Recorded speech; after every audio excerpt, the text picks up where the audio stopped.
The referral came in on a Thursday. An elderly patient in need of home care, approved for 3 visits a week. The note said she was mostly independent, just needed medication checks and vitals. Her name was Mrs. Margaret Holbrook, 83 years old, lived alone. I've been a traveling nurse long enough that unusual homes don't bother me anymore. I've walked into hoarder situations, houses without working heat in January, rooms so dark you needed a flashlight at noon. You learn to just focus on the patient. You learn to not let the surroundings bother you. You are there to do a job, so you do it. But the first time I walked into Mrs. Holbrook's house, I stopped in the doorway. There were dolls everywhere. Not just a shelf or two, not just a curio cabinet in the corner. They were on every surface: the coffee table, end tables, bookshelves, the windowsills, the mantel above the fireplace. They were lined up on the stairs, 3 or 4 to a step. There were glass cases along the far wall, each one filled with faces, small and porcelain and still.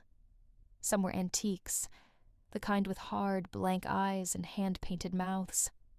Others looked newer. A few were cloth and yarn. Most were sitting at slightly odd angles, not quite facing anything in particular, all covered in a layer of dust.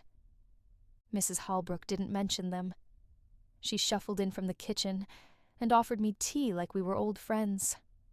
I said yes out of habit and followed her, trying not to count them.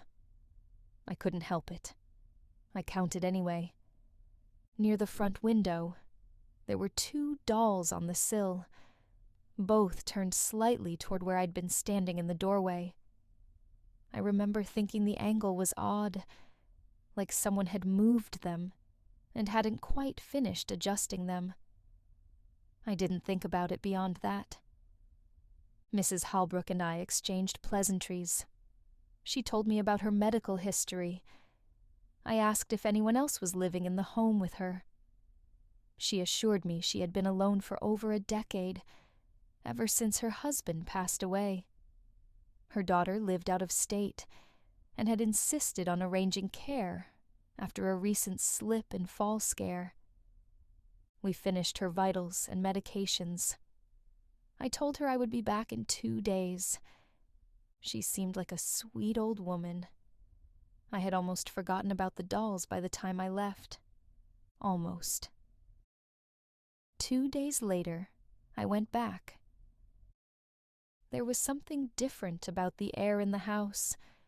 Not bad exactly, just heavier.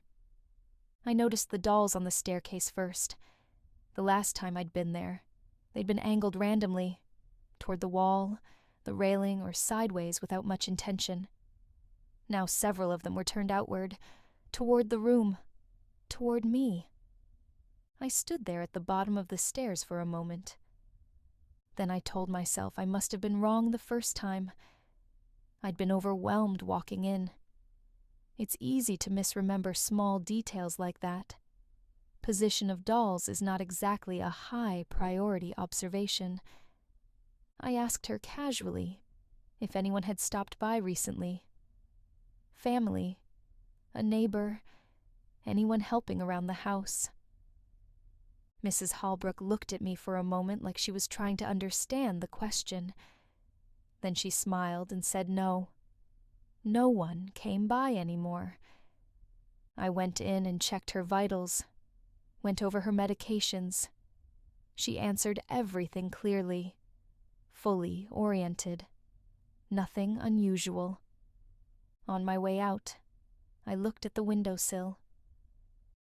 There were 3 dolls there now. I remembered 2. All 3 were facing the room. All 3 were facing me. I left quickly. The next time I went back, I made myself pay attention. Before I went in, I sat in my car for a few minutes. I told myself I was going to be methodical about this, observe, record, verify. I went through the front room slowly. The dolls on the mantel, 5 of them, were all facing different directions. 2 toward the wall, 1 toward the window, 2 angled inward. I made a mental note. Staircase. Lower steps outward, upper steps inward. Windowsill. 3 dolls, all facing center. I stayed for 40 minutes. Did everything I needed to do. Mrs. Holbrook seemed fine. When I stepped outside, I noticed how much easier it was to breathe. The next time, something had changed. The 5 dolls on the mantel were no longer facing different directions. They were all facing the front door. I stood in front of them for a long time. Mrs. Holbrook was in the kitchen. I could hear her moving around. I asked her directly if anyone else had been in the house. Another aide. Maintenance. Her daughter. She shook her head. "No," she said. "It's just us." Something about the way she said it made me want to leave. I finished quickly and did exactly that. The next time, I tested it. I arrived at 9, stayed for my usual time, then left. I drove around the block, waited 20 minutes, came back, told her I'd forgotten my pen. She let me in without question. The 2 dolls on the bottom stair had been facing outward when I left. Now they were facing inward, toward the kitchen, toward where she had been standing. I picked up my pen, left again. The air outside felt clean in a way I hadn't noticed before. My hands were shaking. I sat in my car and went through every explanation I could think of. Mrs. Holbrook moving them. Another person in the house. Something shifting them over time. But the changes were too deliberate, too consistent. And she couldn't have done it that quickly. I started keeping notes, not in the patient file, for myself. Then, the next time, there were dolls in the hallway. I didn't remember them being there before. 4 of them, lined along the baseboard, facing outward, positioned exactly where I would have to walk past them. I stopped halfway down the hall. I knew they couldn't see me. I knew exactly what they were made of.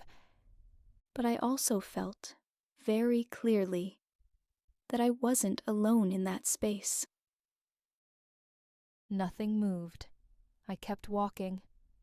After that, I started noticing them in doorways, at thresholds, at the edges of rooms, always placed where I would pass, always facing the direction I was about to travel. At some point, it stopped feeling like I was entering the house. It felt more like I was being led in. That's when I understood.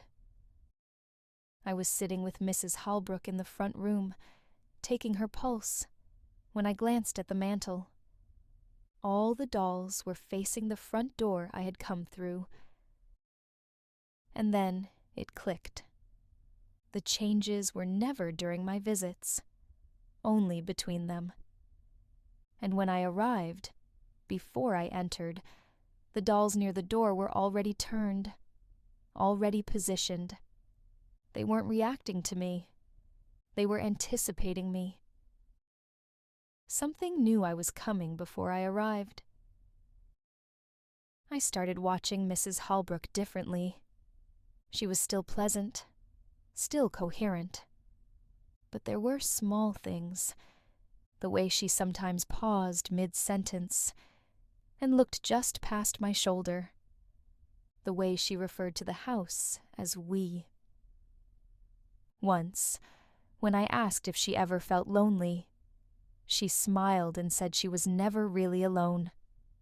Another time, she said something else. She was standing near one of the glass cases, her hand resting lightly on the frame.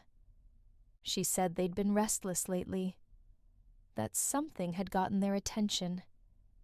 She didn't look at me when she said it. When I asked what she meant, she only smiled, said it was nothing to worry about. I almost didn't go back. I called the agency, asked if there had been any concerns. There was a pause on the line. Then they told me she'd gone through 3 nurses in the past year. They didn't say why. They didn't have to. I went one last time. Tuesday morning. Gray sky, no wind. From the path, I could see through the front window. Every doll in the front room was facing the door. All of them. I stood there for a long time before knocking. Mrs. Halbrook opened the door, smiled, stepped aside. I walked in, put my bag down, turned to close the door behind me. When I turned back, the dolls nearest the entrance had shifted. Not toward me. They were facing the space I had just walked through, the empty space between me and the door. I hadn't seen anything when I came in. I hadn't felt anything. I hadn't turned around yet. But they already had.